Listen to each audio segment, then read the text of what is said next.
Bitcoin peut-il rester accessible si ses frais continuent d'augmenter?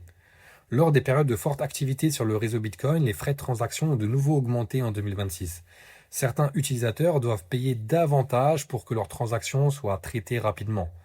Ce phénomène s'explique par le fonctionnement même de Bitcoin. L'espace contenu dans chaque bloc est limité. Lorsque beaucoup d'utilisateurs veulent effectuer des transactions en même temps, ils doivent donc payer plus cher pour être prioritaires.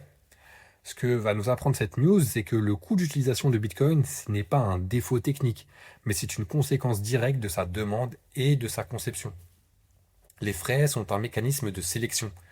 Comme l'espace est limité, les transactions sont traitées en fonction des frais proposés. Cela crée un marché. Ceux qui sont prêts à payer plus vont passer en priorité. Ce système garantit que le réseau reste fonctionnel, même en période de forte demande. Cela reflète la valeur du réseau. Si les utilisateurs sont prêts à payer des frais élevés, c'est qu'ils accordent de l'importance à la sécurité et à la fiabilité de Bitcoin. Le coût devient alors un indicateur de son utilité réelle. Cela pousse à l'évolution des usages. Pour les petites transactions, des solutions comme le Lightning Network deviennent plus pertinentes.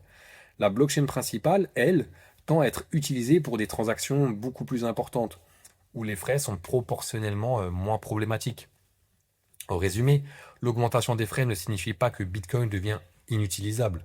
Elle montre que son espace est limité et recherché, ce qui oblige à adapter les usages selon les besoins.